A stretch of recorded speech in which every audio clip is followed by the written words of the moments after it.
നമസ്കാരം, ഞാൻ ധനേഷാണ്, ലക്ഷ്മിന്ന്. സാധാരണ നമ്മൾ ഇന്റീരിയർ വർക്കിന് വേണ്ടി അലുമിനിയം വെച്ച് ചെയ്യുന്ന എല്ലാ വർക്കുകൾക്കും യൂസ് ചെയ്യുന്നത് ജാസ്ക്വയർ ആണ്. ഇന്നത്തെ ലെവലിൽ നമ്മൾ ഇന്റീരിയർ വർക്ക് ചെയ്യാൻ യൂസ് ചെയ്യുന്നത് ജാസ്ക്വയർസ് ആണ്. അപ്പൊ ഇത് വെച്ച് ചെയ്ത് കിട്ടുന്നതിനേക്കാളും കൂടുതൽ അപ്ഗ്രേഡ് ചെയ്തിട്ട് നമുക്ക് എന്ത് ചെയ്യാമെന്ന് ചിന്തിച്ചപ്പോൾ നമുക്ക് കിട്ടിയൊരു ആൻസർ ആണ് ഡിഫാബ് ജാസ്ക്വയർ. ഇത് വെച്ച് നമുക്ക് എങ്ങനെ വർക്ക് ചെയ്യാം, അതാണ് ഇത് ഞാൻ ഇന്ന് ഈ വീഡിയോയിലൂടെ നിങ്ങൾക്ക് പരിചയപ്പെടുത്തുന്നത്.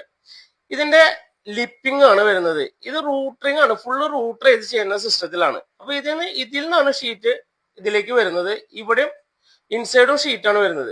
ഇതിപ്പോ അലുമിനിയം മെറ്റീരിയൽ ആയ കാരണം നമ്മൾക്ക് ഇതിനെ ഒരിക്കലും സ്ക്രൂ വിട്ടുപോകുകയോ അല്ലെങ്കിൽ അതിന്റെ ഡെൻസിറ്റി വെച്ച് 2 പ്രാവശ്യം സ്ക്രൂ ചെയ്താൽ കംപ്ലൈന്റ് വരികയോ ഉണ്ടാവില്ല, അലുമിനിയം തന്നെ ആയ കാരണം.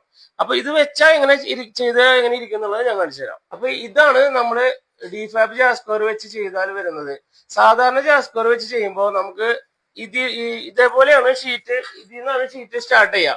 അപ്പൊ ഈ അലുമിനിയത്തിന്റെ പീസ് ഫുള്ളായിട്ട് കാണും. ഇത് നമ്മൾ ഡിഫാബ് വെച്ച് ചെയ്യുമ്പോൾ നമുക്ക് അലുമിനിയം ഫ്രണ്ടിൽ നിന്ന് നോക്കിയാൽ ഒന്നും കാണില്ല, എല്ലാം റൂട്ടറിങ്ങിലാണ് പോവുക. അതേപോലെ ഇതിന്റെ ഇൻസൈഡ് വരുന്നതും ഷീറ്റ് തന്നെയാണ് വരുന്നത്. പിന്നെ നമുക്ക് ഇതിൽ ഫെദർഷിപ്പും കൂടി ഇടാൻ പറ്റുന്ന കാരണം അലുമിനിയത്തിന്റെ മെറ്റീരിയൽസിന് യാതൊരുവിധ കാരണവശാലും കംപ്ലൈൻസ് വരില്ല, കളർ പോവില്ല, അങ്ങനെ ഒന്നും വരില്ല. പിന്നെ ഇത് 2 ഭാഗവും ഷീറ്റ് വരുന്ന കാരണം, ഹെവി ആയ കാരണം നമ്മൾ ഇതിൽ യൂസ് ചെയ്തിരിക്കുന്നത് പ്രൂഫിറ്റ് എന്നുള്ള ഇഞ്ചസ് ആണ്. ഹെവി ഇഞ്ചസ് യൂസ് ചെയ്തില്ലെങ്കിൽ അതിന് കംപ്ലൈന്റ് വരാൻ സാധ്യതയുണ്ട്. അതേപോലെ റൂട്ടറിംഗ് ഗ്യാരണ്ടി ഉള്ള ഷീറ്റാണ് നമ്മൾ ഇതിൽ യൂസ് ചെയ്യേണ്ടത്. അപ്പൊ നമ്മളിവിടെ ഉപയോഗിച്ചിരിക്കുന്നത് ഡച്ചിന്റെയും ഡിലാക്കിന്റെയും ഷീറ്റാണ്.